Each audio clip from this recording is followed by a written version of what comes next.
Welcome back, everybody. I won't pray, as Natasha already did for us.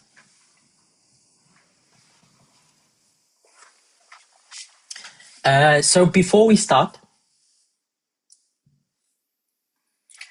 some questions came up. So I just want to give the opportunity for anyone to ask questions to clarify some of the things we've already gone into.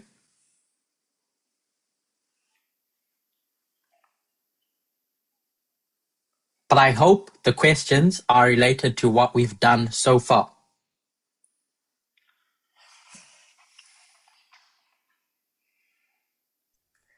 Bonjour Curtis, c'est Muriel.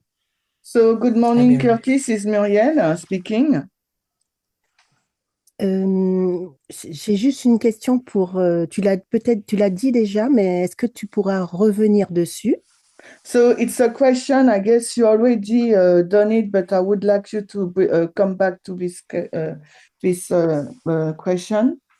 Nous disons que la femme est une entité avec une idéologie. Alors, we are saying that the woman is an entity with an ideology. Est-ce que tu peux redéfinir ou poser ce que c'est que cette entité et cette idéologie en 1620? Alors, are you able to redefine or establish what is this entity in 1620? Cette entité et cette idéologie. This entity and this ideology. De la bonne femme, Muriel, of the good woman. En 1620, oui, c'était la bonne femme. So in 1620, it was a good woman. So if we think about all those people living in Europe, Alors,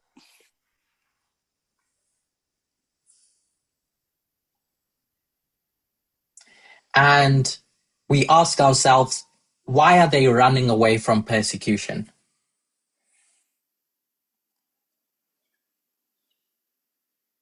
I gave 3 different types of people.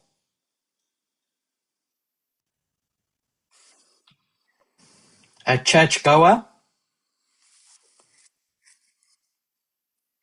a philosopher, and a scientist. If I think of the scientist who's running away from the papacy, why were they being persecuted? Why were scientists being persecuted in the old world?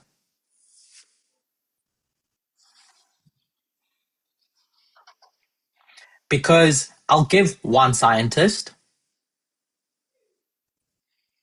who studies the stars and realizes that the Earth is not the center of the universe. That the reality is that the Earth is going to rotate around the sun. But the papacy says that's heresy, and the Earth is the center of attention. And if the Earth is the center of attention, then we, as the custodians of the truth, the papacy,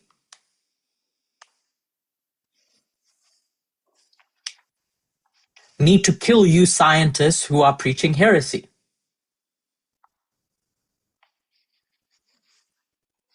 And so these scientists just wanted to establish the truth about how the galaxy works.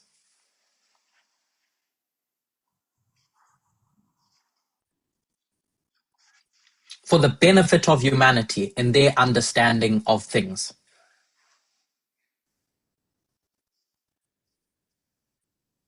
But the papacy is going to persecute them. So they need liberty of conscience. The liberty to think about things for themselves.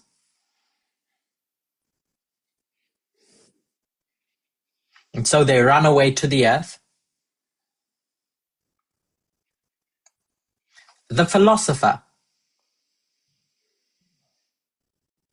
says that, hold on, these governments that we have, these kingdoms,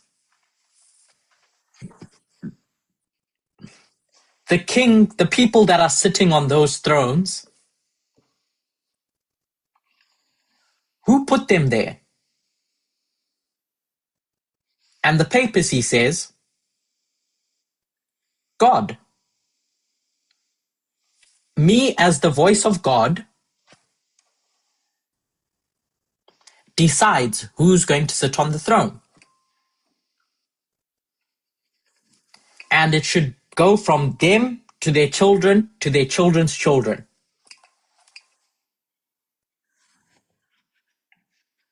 So the papacy is deciding how we think about society in the old world.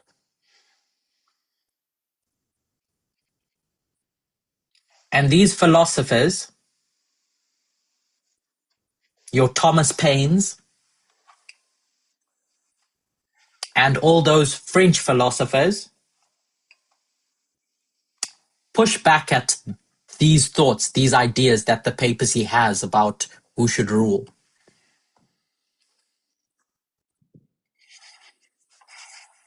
But in 1620, enough free thinkers have had enough of being controlled by the papacy that they run away. In the church, people want to be able to worship God according to their conscience.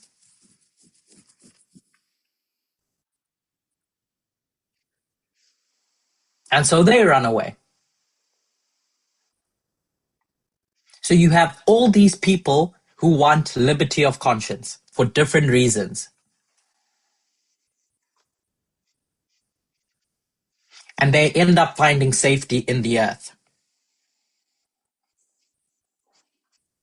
So this group of people starts to grow who all just want liberty of conscience,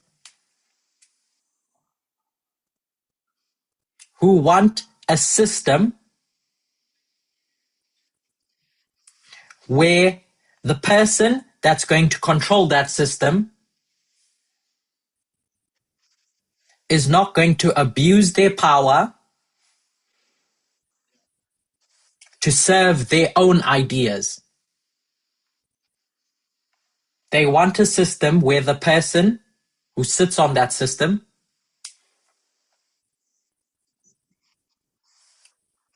is going to serve us and our needs,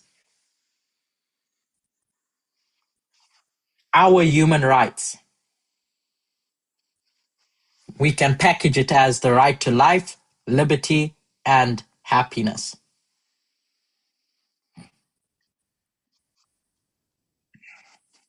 So the idea that this good woman has are these ideas here. The idea that everyone is born with the right to life, liberty, and the pursuit of happiness / property.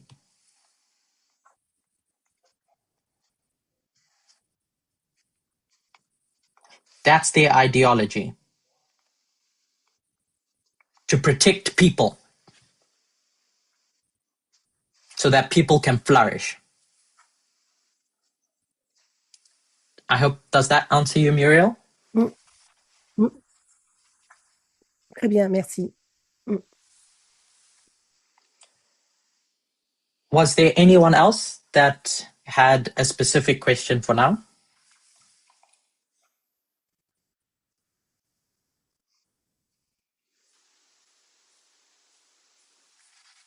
If that's the case, what I want to do in our second study together is try to identify how we get from 1798 to the Sunday Law.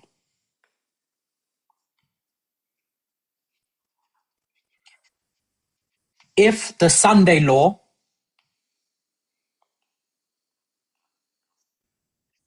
is about a bad woman entering into the glorious land. So I've taken us to the beginning of that story, where we have the sixth kingdom that's created with all these restraints.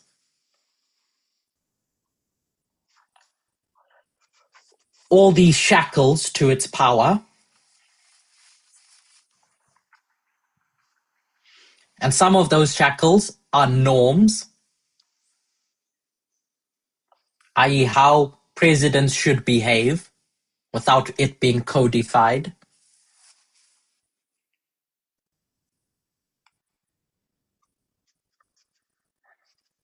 And some of those restraints are specific institutions.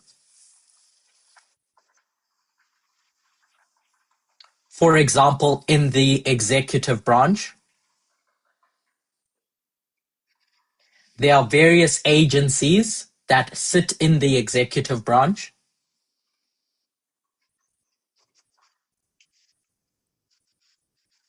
That were created to be independent from the president, such as the Environmental Protection Agency, which was created to protect the environment, and by doing that, the people,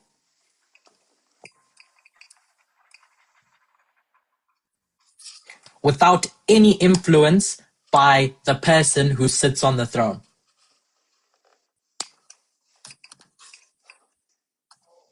Those are just some examples.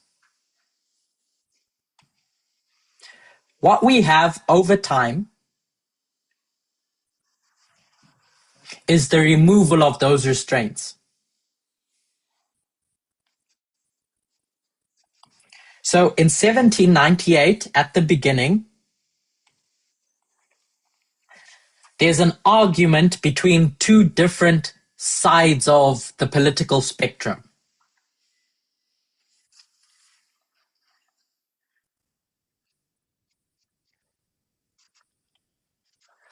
And that argument is, how much power should the president have access to?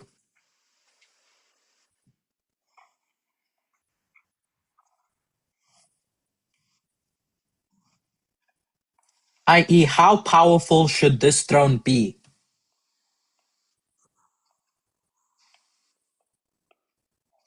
The presidency.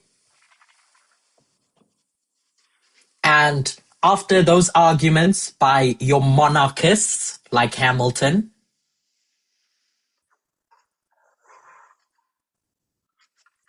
who says that this seat needs unrestrained power to be able to do its job properly,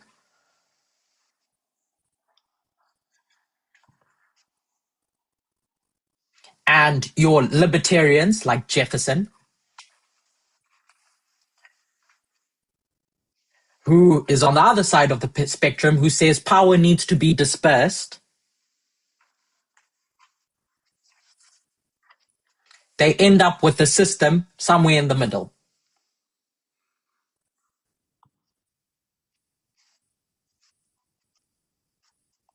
Called federalism, which says, in essence, we're going to constrain this power to best serve the needs of the people. But something happens in 1989. A turning point. The USSR falls, or even before the USSR falls. If any of you have watched studies about Project 2025, you'll be familiar with how a school of thought began in the 1980s.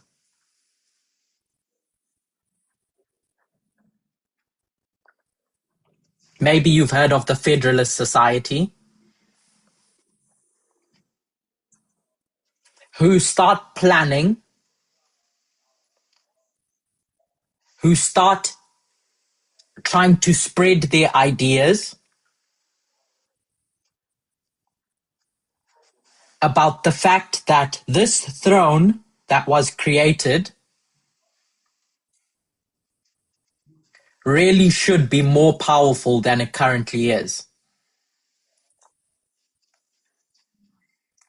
That if the president is going to serve the needs of the people most effectively,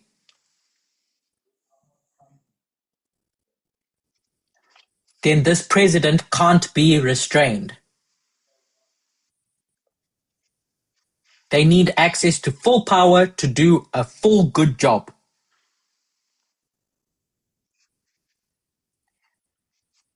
That's their perspective. And so in 1989, a different type of throne begins to be created.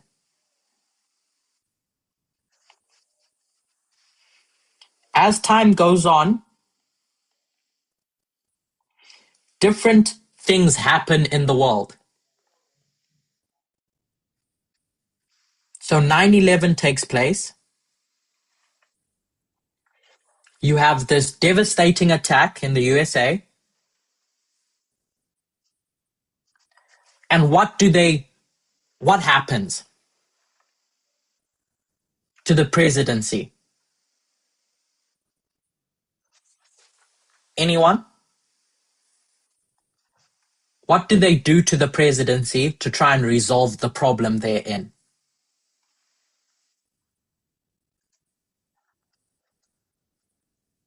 Ils lui donnent plus de pouvoir.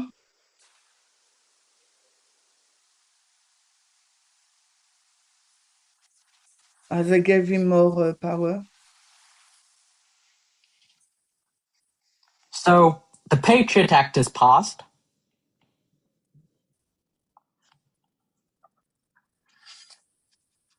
I'm using this as a symbol because there's a whole bunch of things that are done in 2001 to make the presidency more powerful. So by making the presidency more powerful and removing those restraints, this sixth kingdom starts to look a bit different than how it was originally created.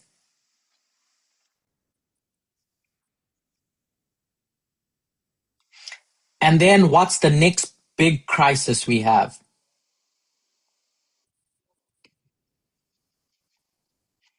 What I want to show with what happened in 2001 is that those restraints were created or removed with the intention of serving the people. Because those founders recognized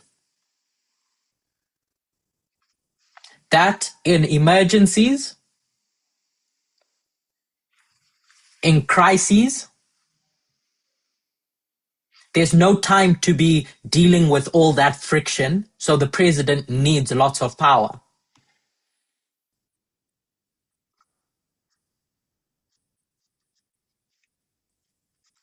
So legally, the president is handed a whole ton of power to deal with the situation.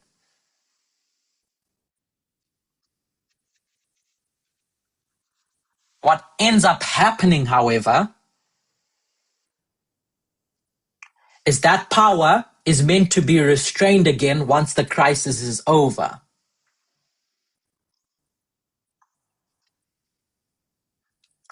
But what happens to everyone once they taste power?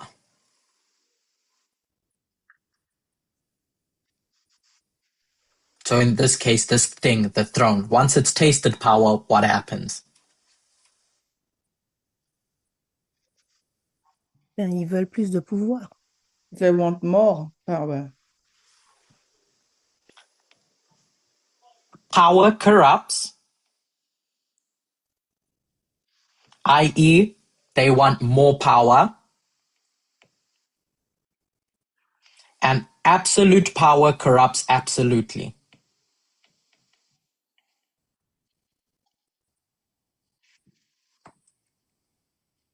It's very difficult to give back power once you have it.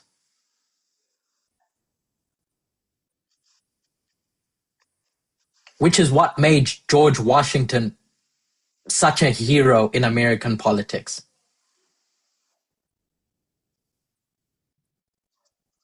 But the Sixth Kingdom tastes all this power it gets in 2001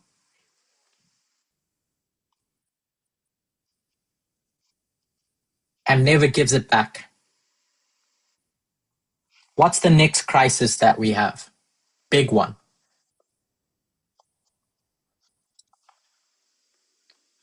Is it 2009 or 14? I don't know. I think of 2009, 8, 9, yeah. It's 2008/9. You have that big financial crisis, and then you have Obama stand up. Who's going to do a good job to try and deal with that crisis. And it's in that context, this context of the financial crisis, that you have people like Bernie Sanders and Donald Trump rise up in 2016. What was Bernie Sanders' argument? Who's on the far left?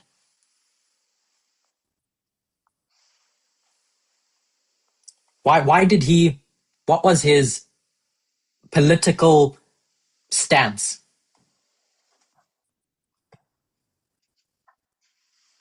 That the economic system that we currently have is not serving the people.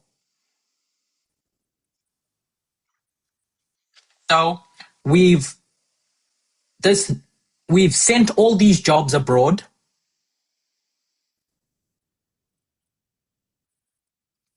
And so, yay for globalism,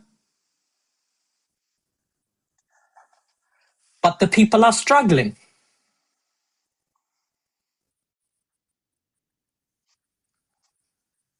All these people in America, their needs are not being served.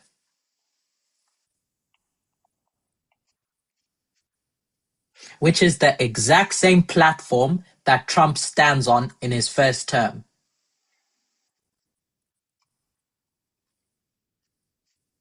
So I'm going to put an asterisk here, a warning. So here's my big warning sign.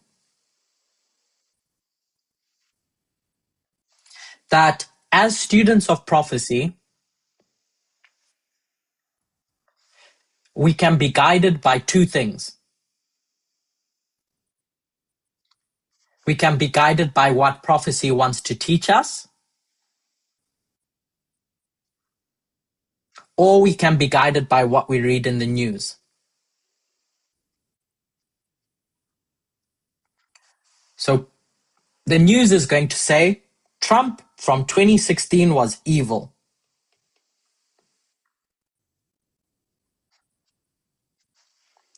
Daniel 11, verse 1 and 2 is going to say what? What's that study about in Daniel 11, verse 1 and 2?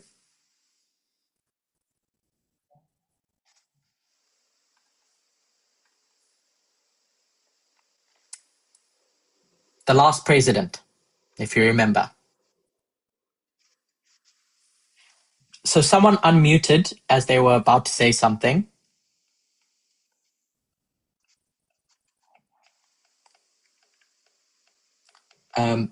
So I want to ask them a question. In that story of the last president, you end up with Xerxes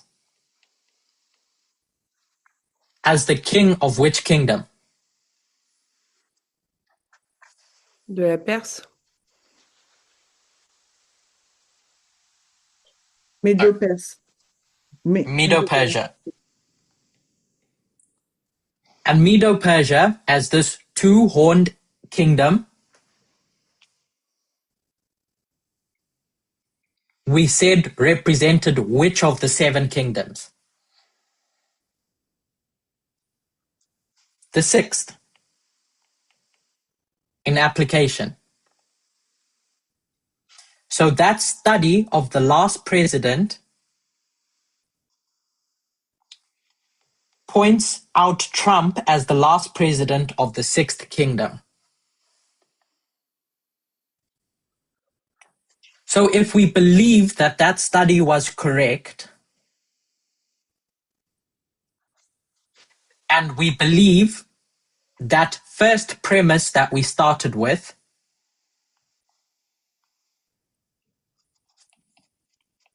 that the 6th kingdom never becomes a beast, i.e. it never has a bad woman ride it. If this is true, and this is true, then the question is, here in 2016, it's not whether Trump was a bad woman or a good woman, because prophecies told us that he was a good woman.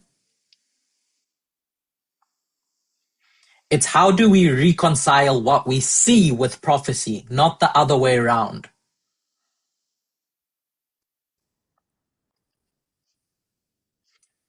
How does Trump's first term make sense as a good woman?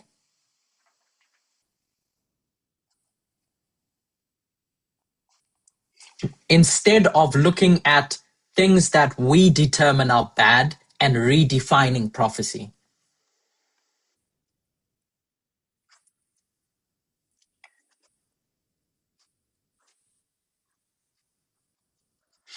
If we think about why Trump even came to power in 2016 in the first place,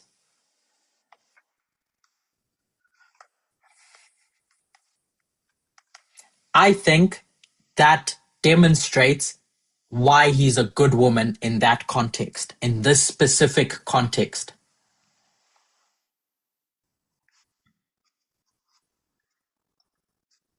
Everyone is crying out, all those citizens are crying out that their needs are not being fulfilled. They are not having jobs because for all this time, the 6th kingdom has sent all those jobs to other countries.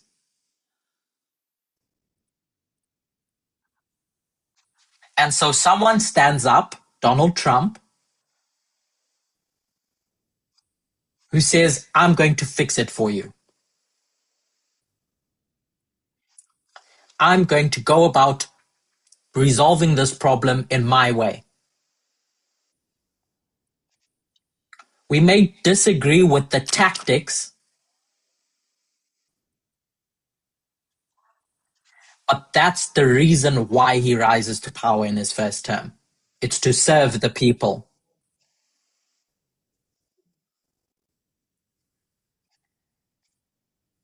Because of that failure of that neoliberal system.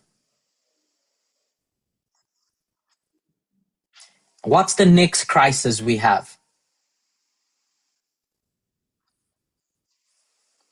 It's COVID.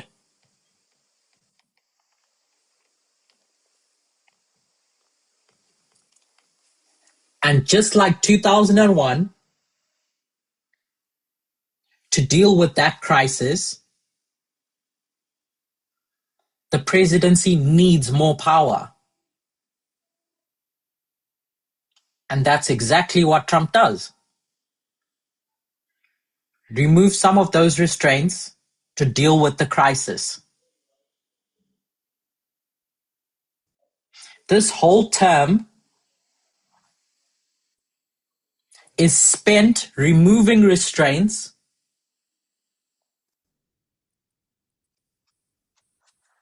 in his mind to deal with a problem. That's what a populist is. The problem is, all those populists we read in history rise because of a noble cause.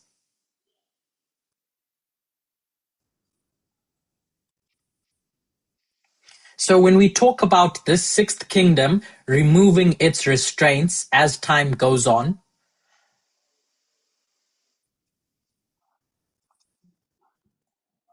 that's talking about the sixth kingdom and its problems,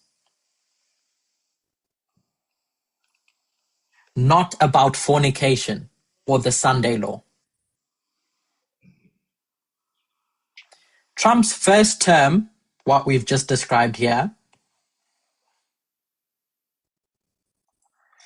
ends up being a tipping point, a turning point, where that's enough restraints are going to be removed from that sixth kingdom that by the end of his time in office, that throne doesn't look anything like the original anymore. And that's why he ends up being the last president of the sixth kingdom. Because now enough restraints have been removed. His mandate in those 4 years is driven by populism.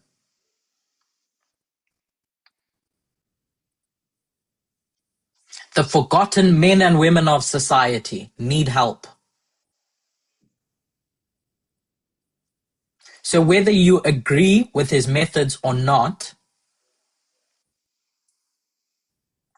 the driving energy behind those 4 years in office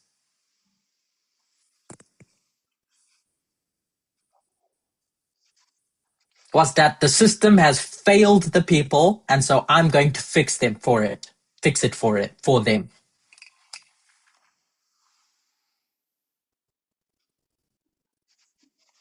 The underlying purpose and popular mandate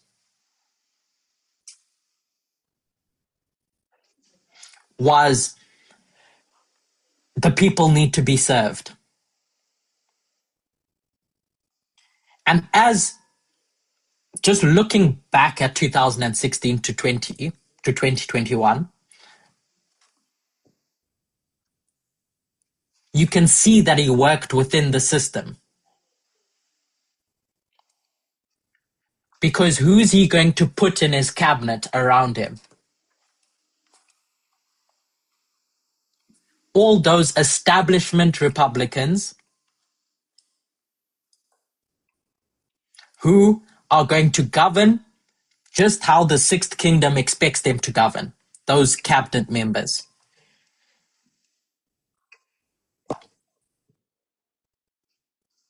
That's who he appoints. But by the time you get to the end of that presidency, what's a principle that Daniel 7 teaches us about kingdoms?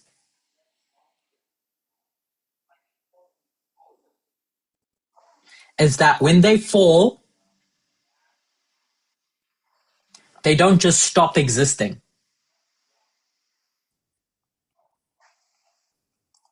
Daniel 7 verse 12 says, when talking about the beast in that context, that these kingdoms might have their dominion, their rulership taken away,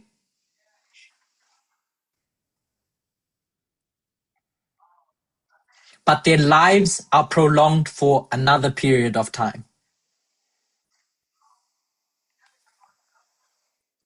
So this turning point at the end of Trump's first term,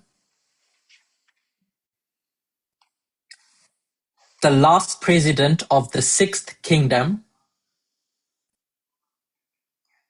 demonstrate that you have a different kingdom in charge from this point onwards.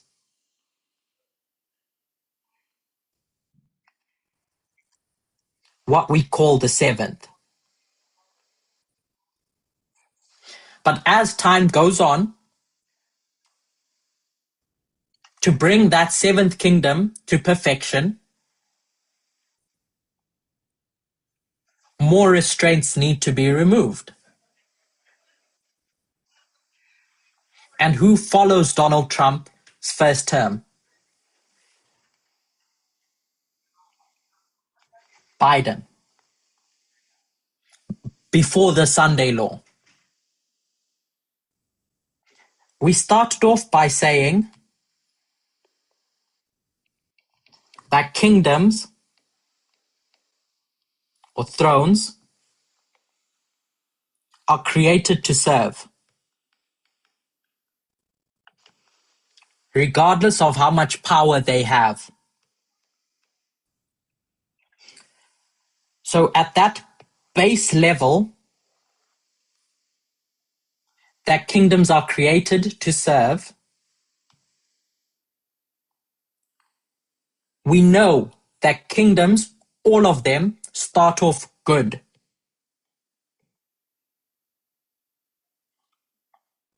And what makes them bad is whether they decide to listen to the flirting woman or not.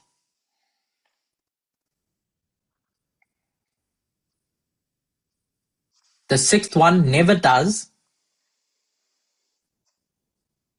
because enough restraints mean that it's not interested.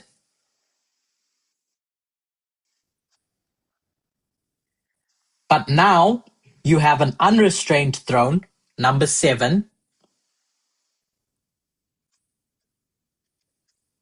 Let me not say unrestrained, less restrained. That now it's vulnerable. So the first time it has someone riding it, the 7th throne,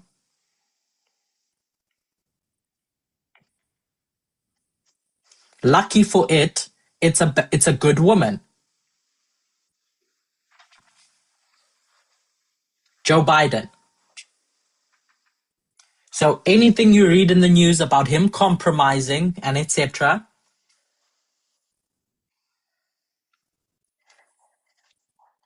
at least from the structure that prophecy gives us, we can see that he's a good woman. So whether it's Donald Trump in his first term or Joe Biden,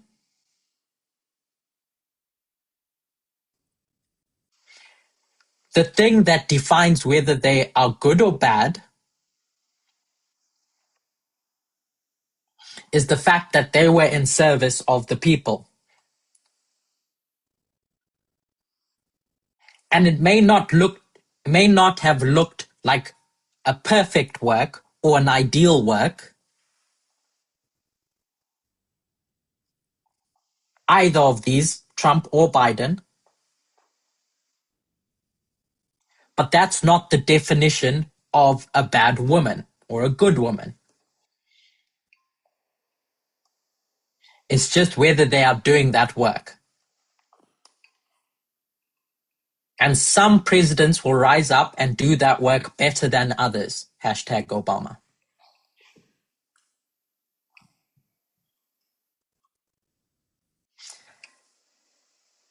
But now this 7th kingdom, with all its power that it has, less restrained,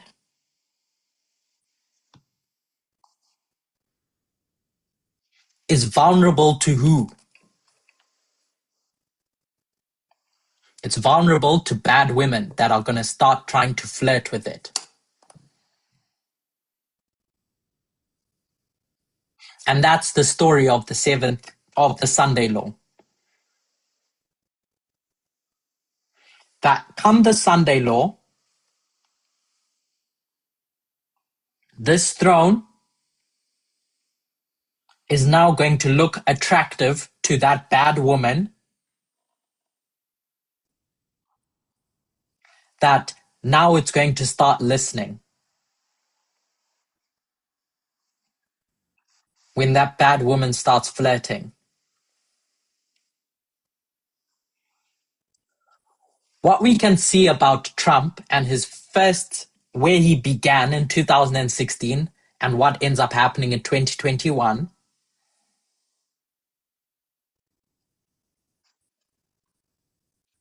is how he relates to the system. And if he's relating to the system, how he relates to the system. In 2016, in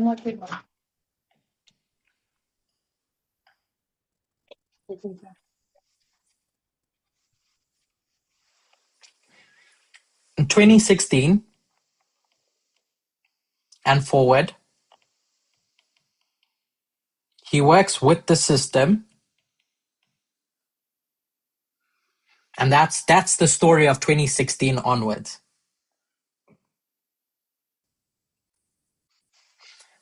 2021, January 6th, now you have a different Trump.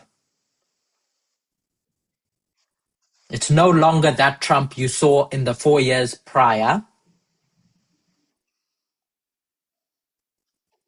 You have that person who doesn't want to let go of power. And now he wants that power to serve himself. And so now you have a bad woman who's going to go and wait and bide their time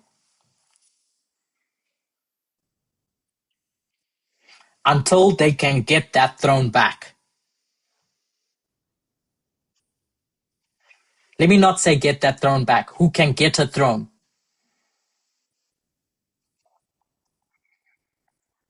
And that's the story of Trump 2.0. As a bad woman, where the first presidency was as a good woman.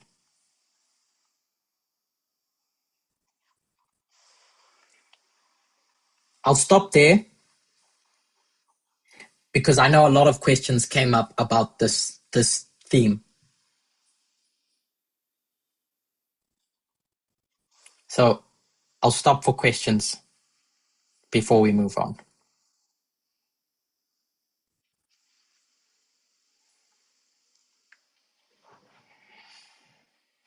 So Trump as a good woman. Toi parles en français, je crois, Elisa. Okay. So Trump as a good woman is his first mandate. And you qualify his good term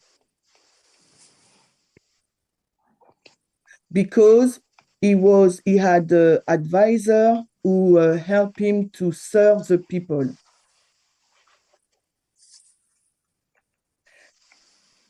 And I guess that you will say he respects the institution in place.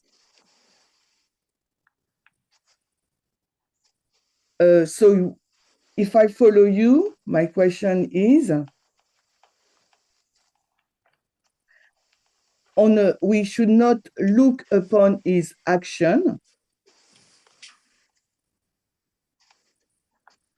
during his first term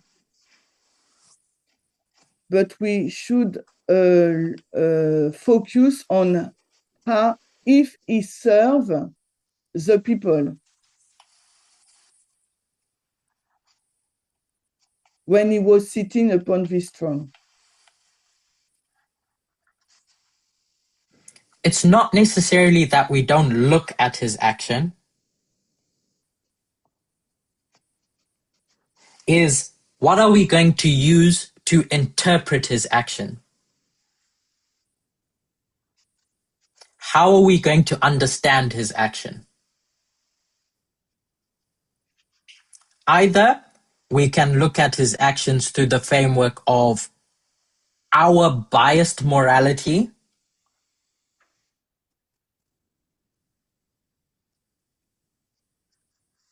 or we're going to look at his actions from a different perspective through the perspective of prophecy that says he's a good woman. And when it says good woman,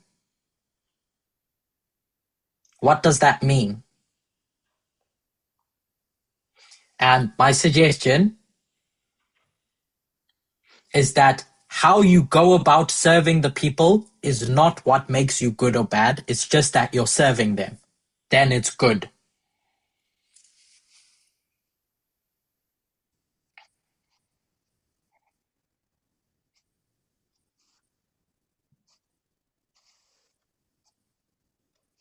I just want to remind us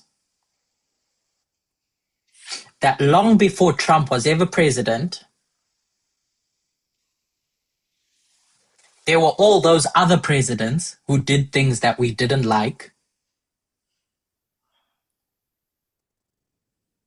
But we were still happy to say that the sixth kingdom was a lamb.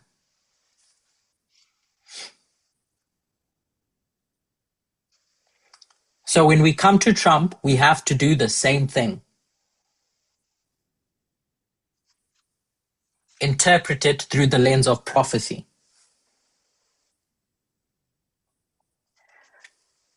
So is it In possible? Daniel, sorry, one last sentence. Continue.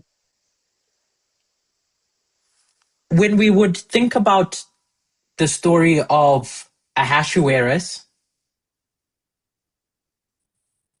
we were faced with the exact same dilemma. Is he good or is he bad? And the conclusion that we're forced to arrive to is that irregardless of all that bad history we read about, in that context, he's good. And so we come to the exact same story in application at the end of the world.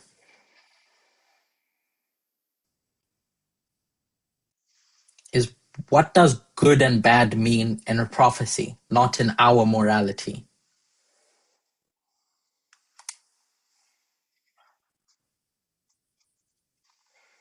Shemaine, you wanted to say something? Yeah, it's just a commentary, not really a question. Mm-hmm. Because if we should not base our understanding of Trump as a good woman in his first term,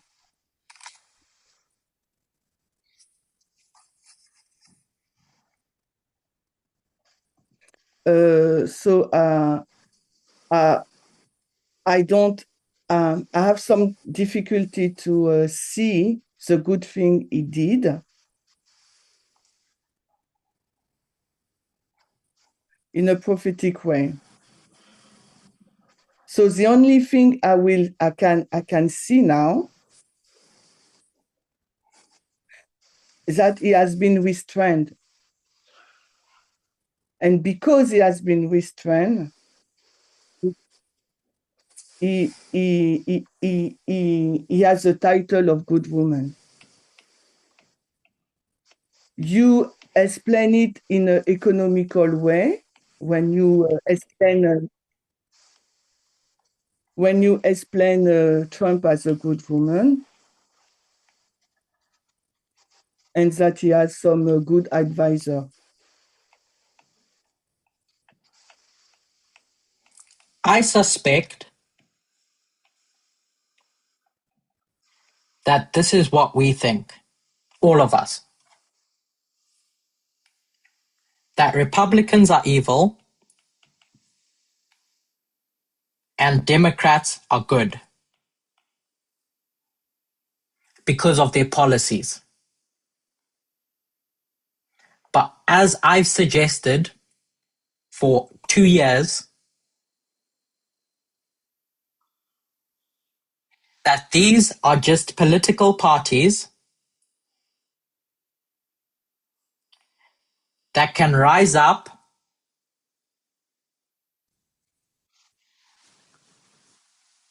to accomplish something. All that differs between them is different visions of how to achieve this goal.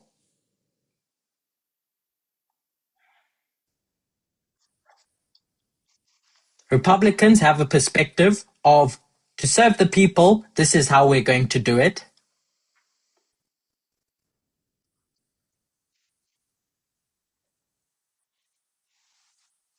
And Democrats have a perspective of, this is how we're going to do it.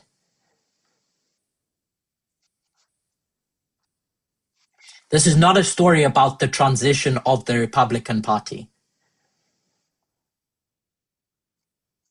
I'm just talking at a fundamental level. And the example I gave of Trump being good and bad, it's just one example, was economics.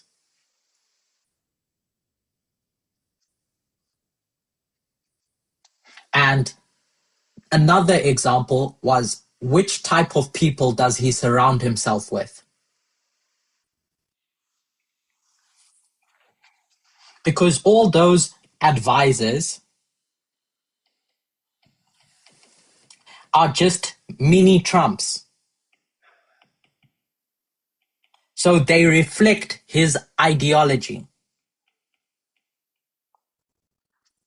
So when we look at the news and we can see that he surrounds himself with establishment Republicans,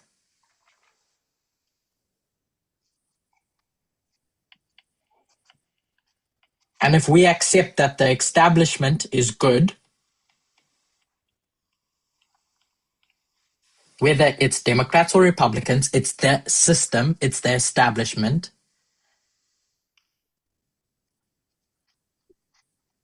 then those cabinet members, he wouldn't appoint them if they didn't serve his ideology.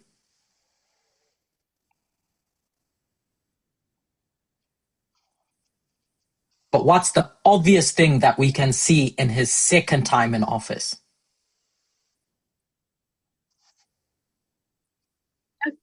Gabriel, tu es prêt? I can see the hand. I can see the hand. I'm coming there. What's the thing that we can see in his second time in office? All those cabinet members are now loyalists, not serving the system, but a loyalist is someone who will serve me.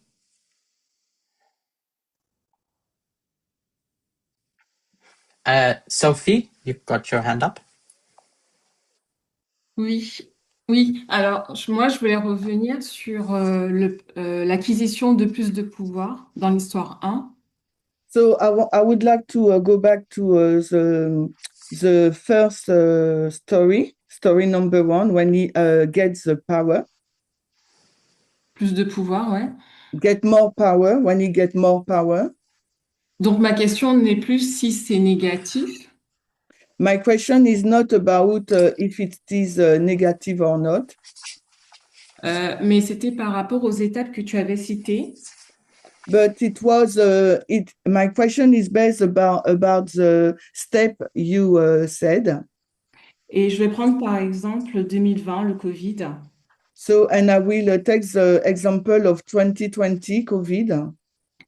Et je voudrais que tu puisses me rappeler, peut-être parce que là, je vois pas, est-ce que ce sont des lois qui ont été mises en place, qui ont augmenté le pouvoir du président? So, is it? I would like you to remind me because I don't remind this for now. Is it a law that law has been published to increase president power?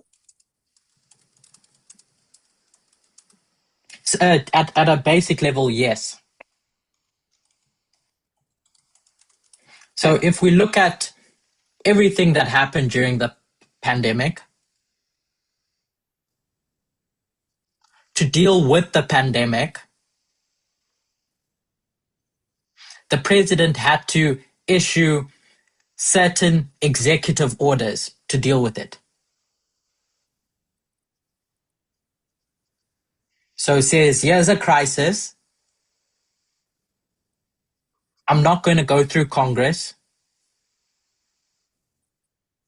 I'm just going to pass this law as within my right as president. And so what we see during those 4 years is the use of executive orders in a way that was never intended by the founders.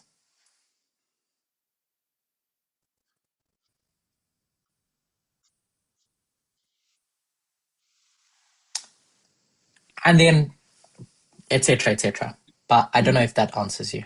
D'accord. Ça veut dire que il a créé des précédents That means he create precedent things. et que à partir de ça, même si c'est pas Trump, mais n'importe quel président pourrait faire la même chose. C'est ce que tu sous-entends. So from these things, not only Trump, but anybody who is president can use this new system, new situation, and do whatever he want. Est-ce que c'est... So, okay. Ok. So when we think about power, I said at the beginning that power is not in itself bad. It's what agenda are you going to use that power to serve?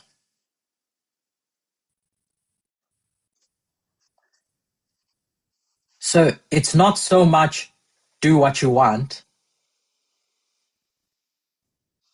It's how you articulated it as you were describing it. Is that now this precedent going forward is going to box whatever president into a corner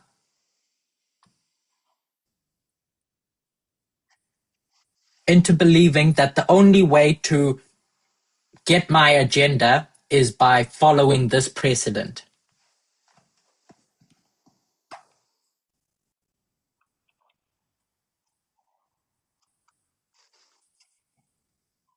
And so one example that we see that is with Joe Biden. And why Trump mocks him as being a pen.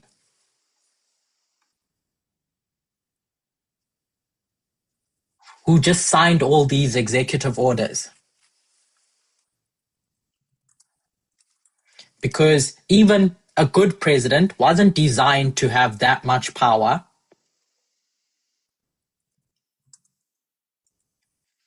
But his auto pen, as Trump calls it, auto pen Joe,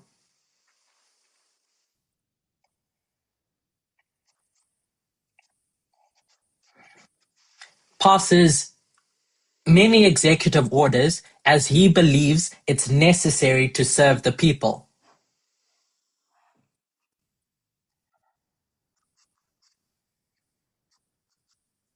But using that power to serve the people isn't the thing that makes him a bad woman or a good woman. Oh, bad woman, sorry.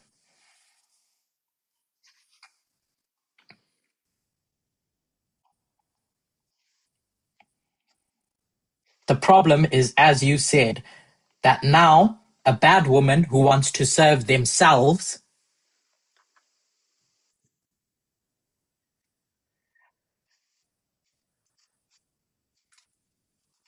The problem is that now a bad woman who wants to serve themselves and not the people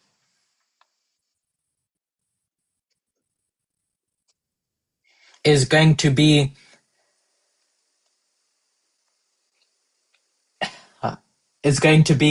romanticized by that power.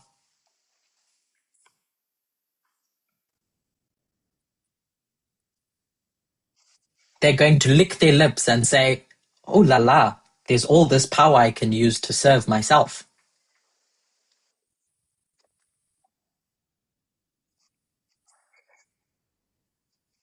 Which is why I'm trying to distinguish between everything that happens pre the Sunday law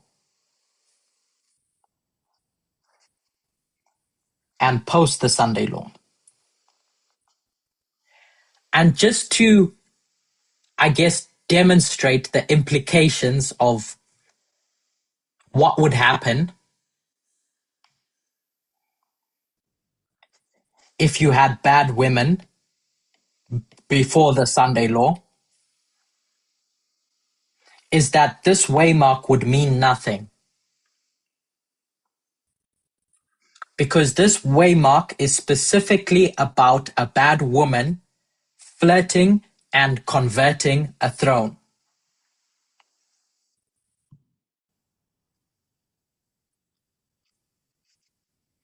That's what makes the Sunday law waymark. That and that alone. So if you had bad women before the Sunday law, then this would be whenever that bad woman comes into the story.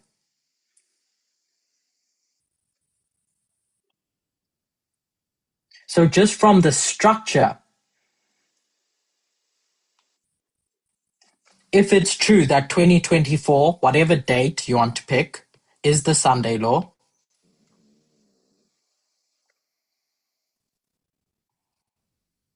then we're forced to see that everything before that was good.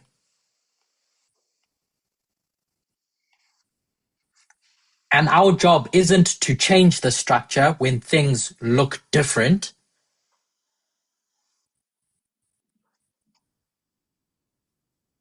Our job is to find interpretations that make the structure make sense.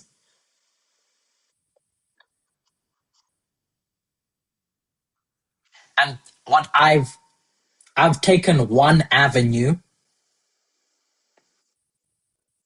which is economics, as the thing people care about.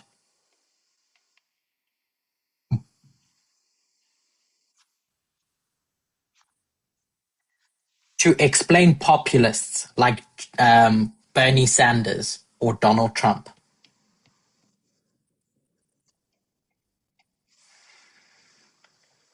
Can I ask a question? Yeah. Can you please go back to your again? When you see the 6 and the 7, you put fall and rise. Yeah, stop. Yeah, thank you. 2021, the waymark of 2021. What do you mark here? Because the structure I have in my mind, I will put January 6. You know, is it, and after, first question and second question. Wait, sorry, let's do one question at a time. Yeah, okay, yeah. I hope I will not forget. So, for everyone else, Shemaine's question is, I've said the seventh kingdom comes to power in 2021.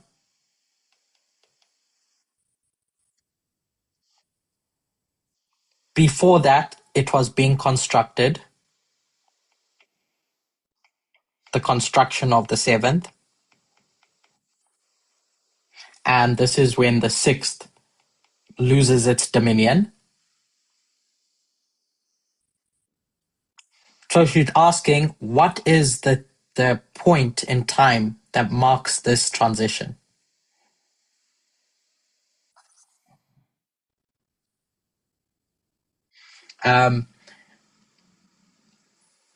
For the purposes of our discussion now,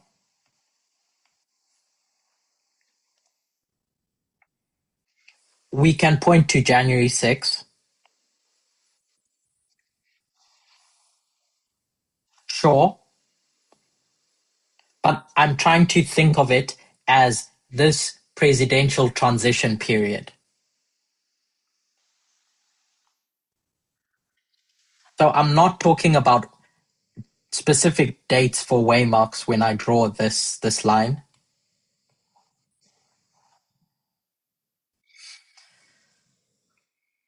I'm just looking at things conceptually.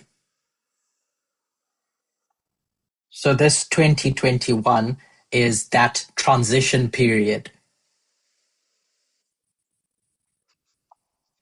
I don't think it's so important at this level to be focused on the specific day.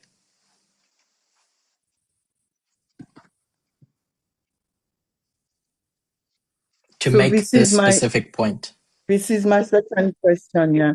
So 2021 shows the beginning of the fall of the Sixth Kingdom and the rising of the Seventh Kingdom. But I have difficulty to find, to understand it in the context of Biden is first of the Seventh Kingdom, you know?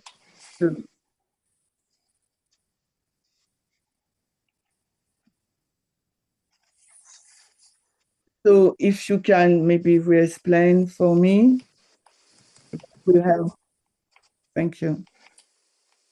So at a simple level, whatever you think about the goodness or badness of Trump,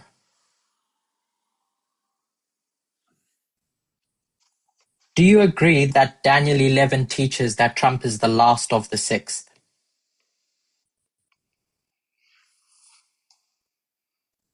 So I don't know this story of the last president, yeah, but yes, let's say yes. Okay. Remember it. So without explaining it for now, I guess, that's what that study is teaching. If you just take take my word for now. Yeah, but I don't remember the intricacies. That's why I mean. Sure, that's fine. So just by the logic of what last means, it means no more president of six going forward. So whatever president we see after that, after the last, must be the president of something else.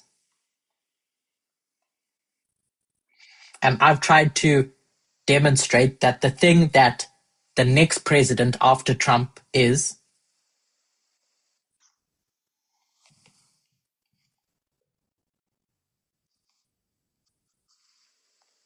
the first president of seven. Just sequentially. The kingdom that follows six is seven. But vice president, you said it's a good woman because he used the power to serve the people. This is just to be sure that I get your point. Mm-hmm.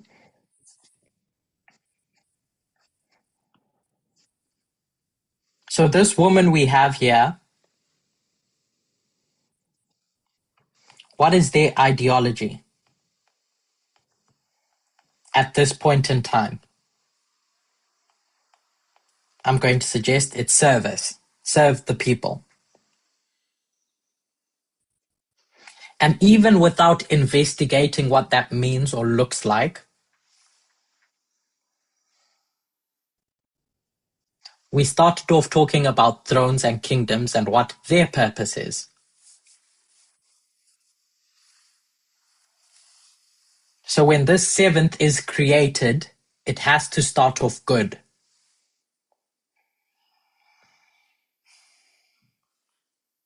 Until it commits fornication. And whenever a kingdom commits fornication and becomes bad, we say that's a major waymark. Whether it's 538 or in our context, the Sunday Law. July 18, 2024. Does that help in any way? Yes. Yes, okay. And July 18, 2024 is begun bad because... Is what, sorry? So July what? 18, 2024, it's become bad because if you have to follow your logic.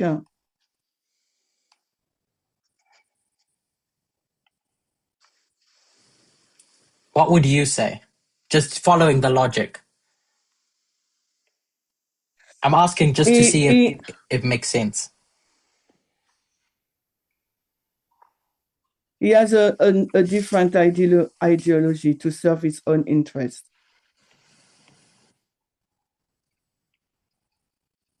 So here you have a throne, the seventh kingdom, and the RNC takes place.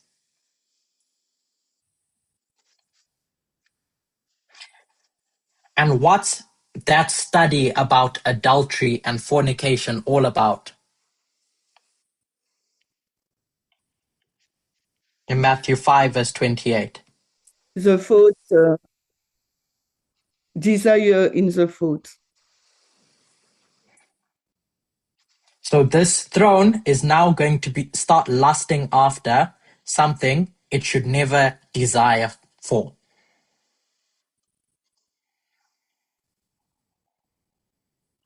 Because the RNC is the point where that bad woman starts flirting with the throne after the RNC.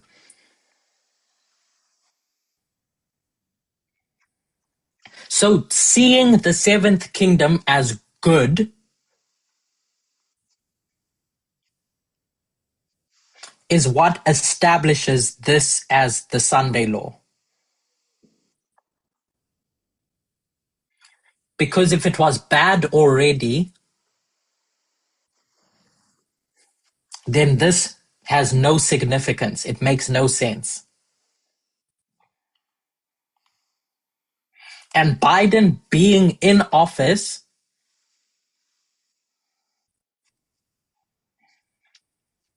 as a good woman, yes, Biden, here's your throne. Good woman, here's your throne. While he's in office, married to that throne, in 2024, in the middle of the year, that throne starts licking their lips at someone else. That bad woman. But November is not that story of adultery taking place. Just following through from the logic that we spoke about, Shemaine. Because this story here is now the people deciding what woman is going to sit on that throne.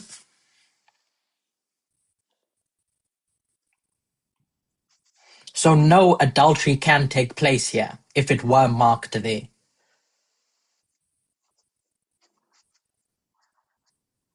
Because now that throne is up for grabs.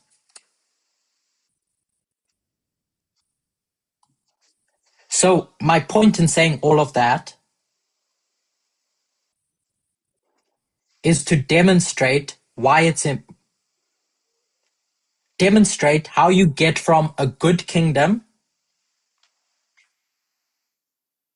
committing fornication,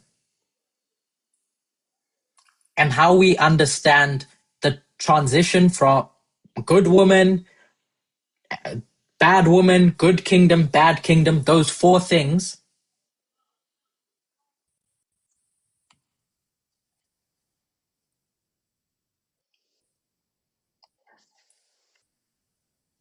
is going to shape where you mark the Sunday law.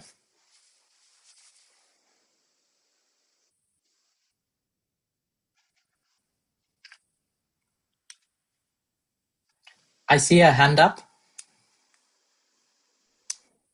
Oui, c'est moi, Natacha. Par rapport à ton explication sur Biden, Regarding your explanation on Biden, si on peut revenir sur le schéma que tu as montré. if we can go back to the drawings that you showed. Je crois que tu y étais. Non, c'est plus bas. I think it's down. Ouais, c'est en bas. Down, again. Go down. Stop, I think. Is it here, Natasha? Non, plus bas, un peu plus No, bas. go down again. Encore. Here. Voilà, ici. Yeah. Mm.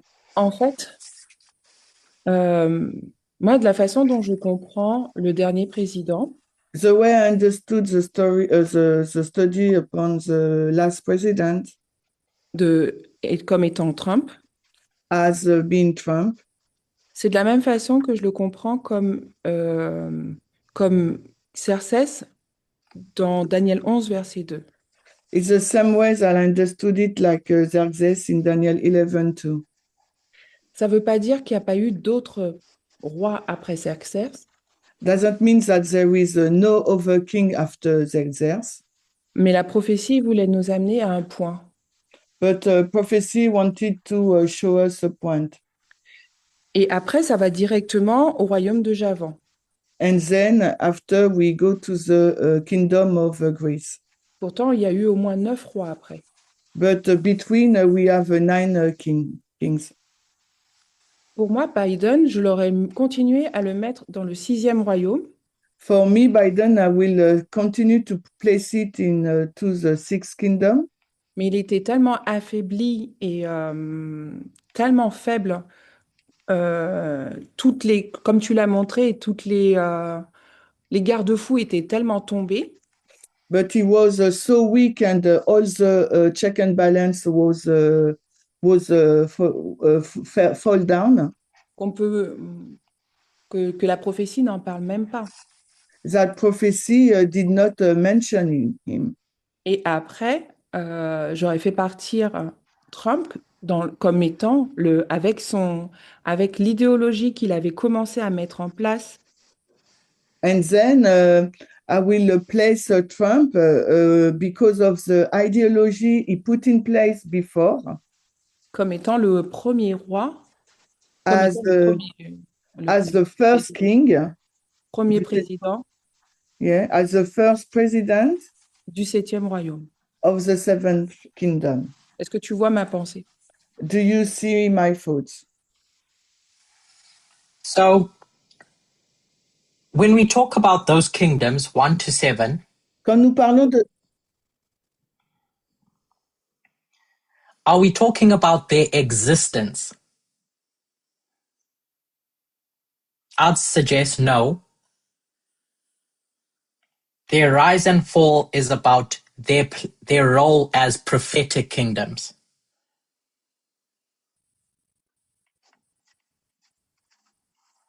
So if you remember at the beginning, Shemin pointed out that this throne was created in 1789 in reality. That George Washington was the first president of this throne.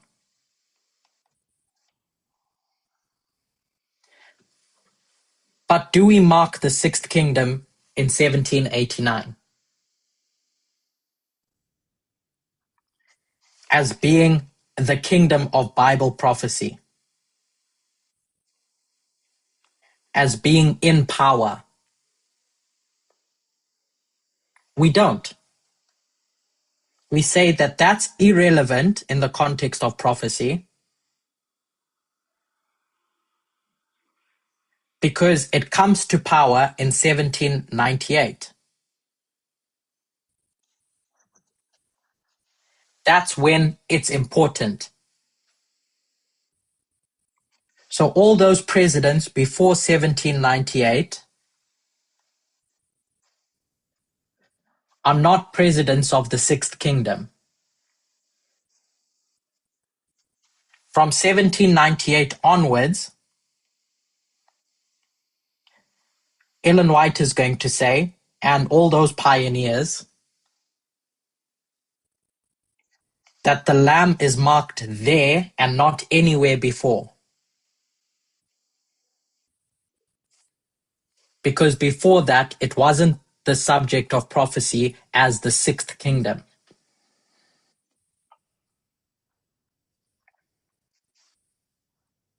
Even if you saw presidents before then. So that's the Alpha. So the Omega, wherever you're going to mark that end, is the same. Is that Xerxes, in that story of Medo-Persia, fundamentally damages Medo-Persia, that it stops being the second kingdom of Bible prophecy. It stops being in charge. So Daniel 7 verse 12, when describing a principle of kingdoms, is that their dominion can be taken away, like what happened to Medo-Persia once Xerxes fell. Their rulership comes to an end, but their lives are prolonged. And so when their dominion is taken away, even though they still are living, it means a new kingdom has arrived. Oui, mais And quand so where we mark Greece as rising up,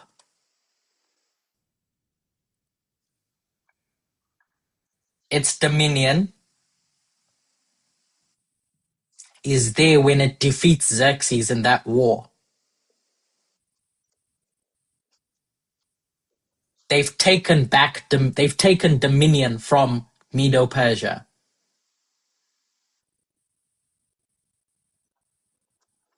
And so it takes years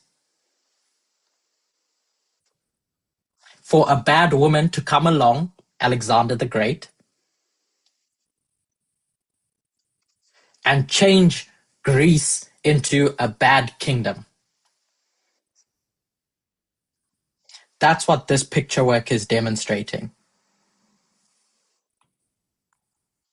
I spoke about the Alpha and how the presidents before the 6th, 1798, are irrelevant.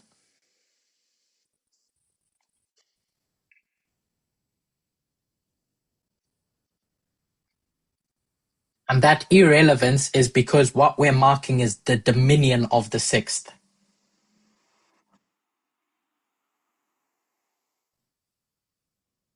When the sixth is in charge. So when it loses its dominion, another kingdom comes to dominion. And sequentially, that's number 7. If we start number 7 at the Sunday law, so if we do this,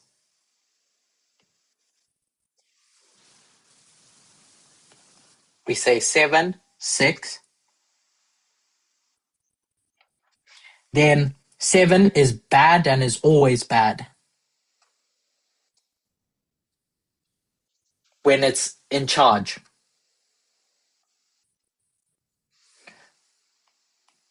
But at least what I tried demonstrating at the beginning,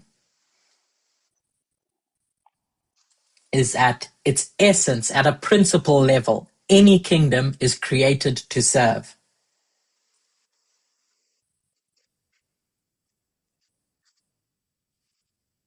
So it has to start off with as good, and then the journey will tell you about whether it becomes bad or not.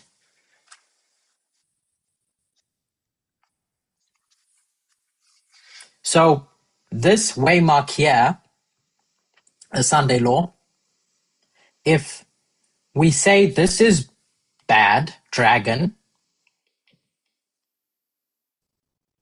and this is lamb, then the question is, which kingdom is fornicating?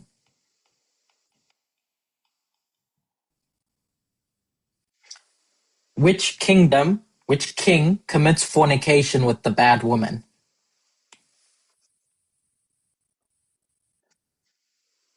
Does that, at least to my thoughts, make sense, Natasha?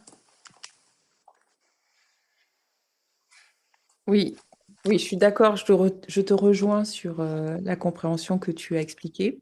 So yes, I agree, and I'm with you in the explanation you just gave. C'est juste sur le Pardon. C'est juste sur le dernier point, sur quel royaume commet la fornication, que j'aurais encore besoin de comprendre. J'aurais So encore besoin de comprendre. it's on the last point you said, the question, which kingdom or which king commit fornication. I will need more explanation on this bit. Mais merci, je suis d'accord, je te rejoins sur l'explication que tu as donnée. But I'm agree with you on the explanation you just given. Thank you. So I asked this question at the end to try and demonstrate that if it's true that the sixth kingdom never commits fornication, we need to determine whether we believe that or not.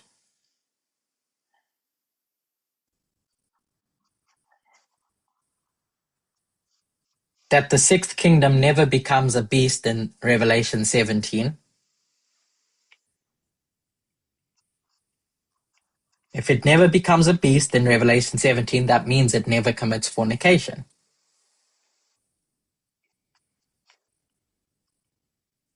with the bad woman. So if that's true,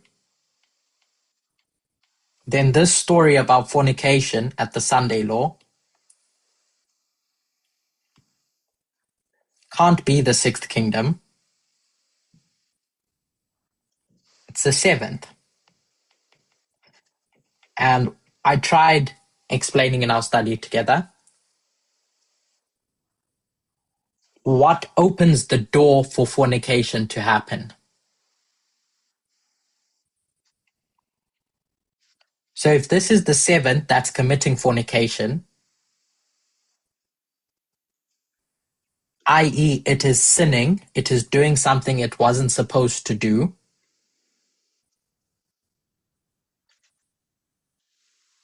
when you go into the Greek or the Hebrew, to sin means to turn direction.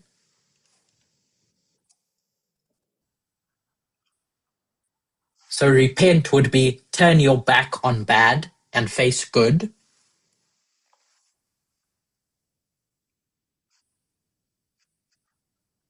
So sin has to be to turn your back on good and face bad.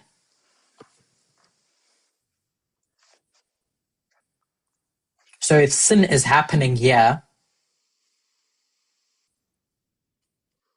then this thing must have been good before, because it's turning its back on good.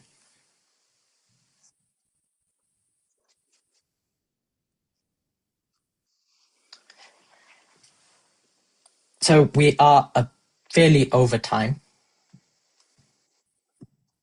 But if I can take 5 minutes to summarize.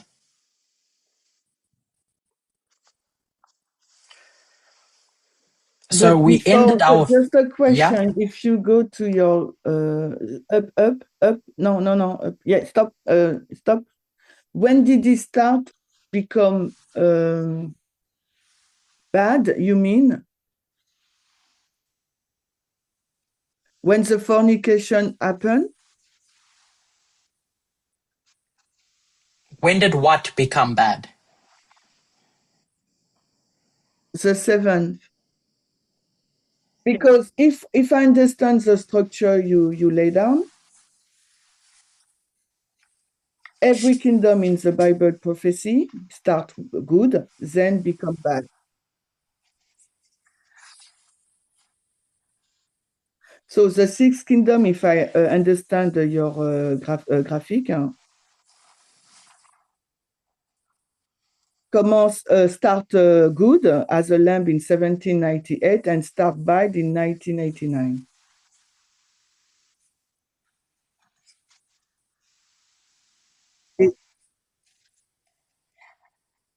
This is the starting point for you. Yeah, become bad, yeah?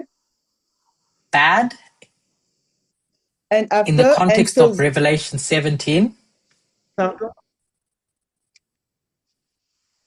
Is that how you're using the term bad? Yes, I will say that, but the thing it doesn't meet with your graphic if I say yes. So bad in Revelation 17 is about fornication, the sins of Babylon, which only happens at the Sunday law. That's why I say no, based upon your graphic, you know. Mm-hmm. So even just aside from my graphic, Revelation, Ellen White, say Sunday law is bad. So that's what the Sunday law is about. It's about kings committing fornication. So everything before that must be good. What this graphic is showing, pre the Sunday law, is a different story. So I warned everyone, or not, let me not say, I tried to help everyone by starting off by saying that there are two parallel stories. And they are two different things. Story 2 is about the seventh kingdom that commits fornication. That's its sin. It produces the sins of Babylon.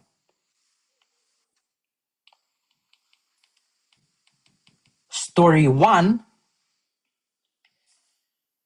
which we didn't get into, we described as saying this sixth kingdom over time is going to remove restraints.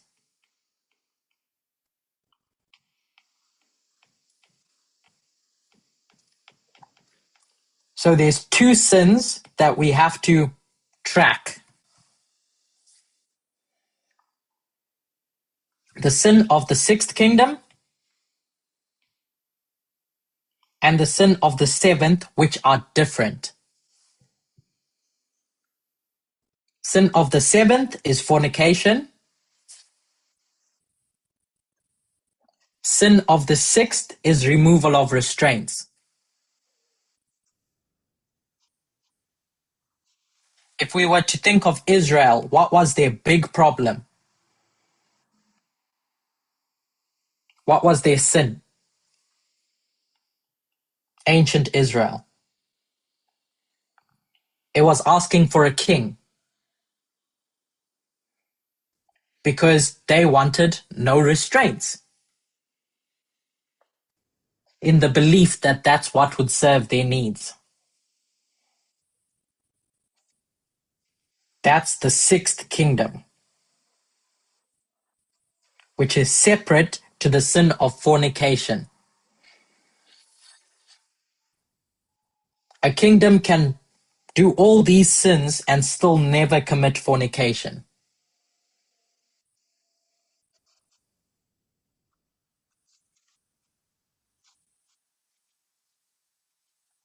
So we have to hold these two thoughts separately. So this graphic over here is showing the sixth kingdom as it removes restraints from 1989 up until 2021.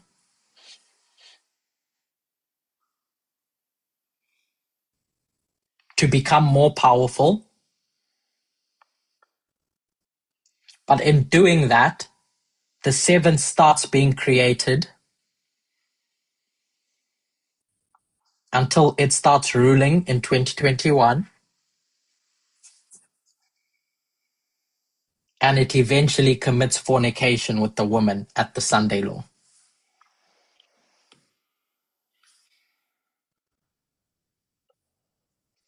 I hope So my that last clears question. that up. Yeah. My last question, in few words, because we get over time. What is a fornication in Sunday law with the woman and Trump and the throne?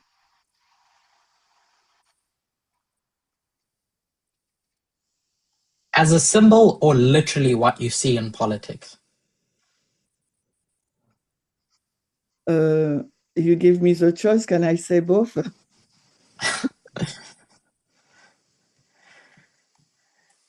You say in a few words, but that's a whole different study. Yeah, I know, but to put the thought all together, maybe it will help. It will help me anyway. So in other studies that I've done, I've described the thrones that exist as having protectors, gatekeepers. In the context of the USA, those are political parties. So these political parties recognize that these thrones, when they have no restraints, need bodyguards to stop them from ever seeing bad women.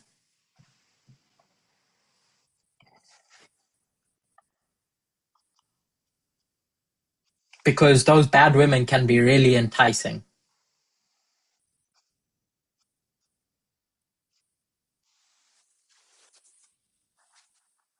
So as a symbol in prophecy language, that throne starts entertaining the ideas of the bad woman from July 18 onwards.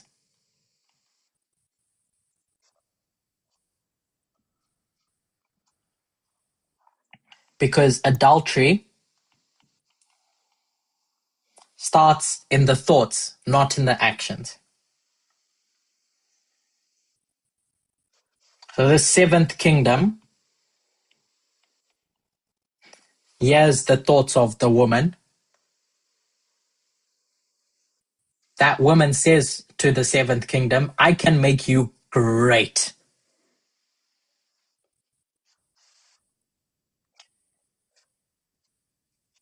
Beyond your wildest dreams. You still look a bit shackled up, but I can free you up.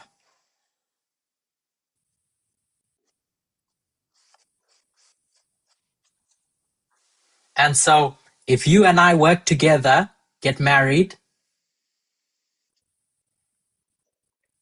we can achieve great things.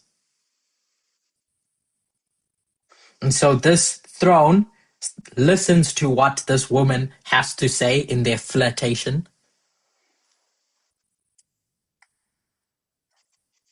And they like it.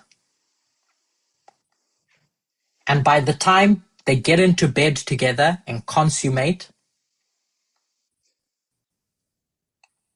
it's too late. Because they started entertaining the flirting from the woman way back in July.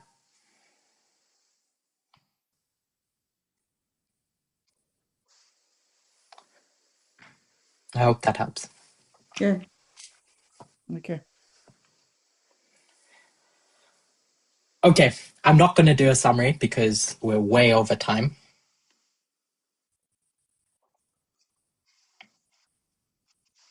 But as you review what I've suggested, I'm as open as I can be to receiving questions, and I will try to answer when I can.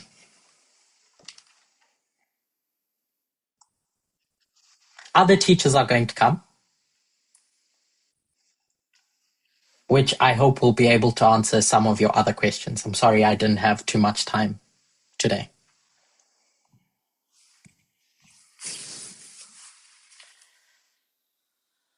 It's been a privilege to study with you again. Thank you for inviting me. Let's close with a word of prayer.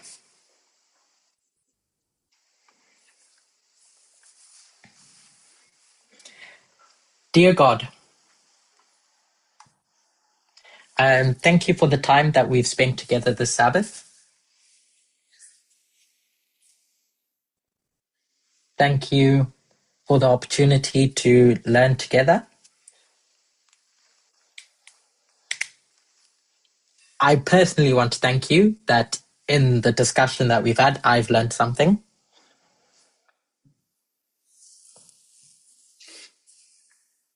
But I pray that as each of us contemplate these kingdoms,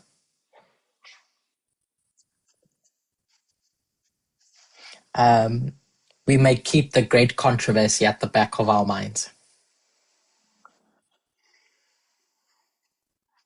And what you're trying to do with this movement. I praise you. Thank you for the Sabbath. Amen.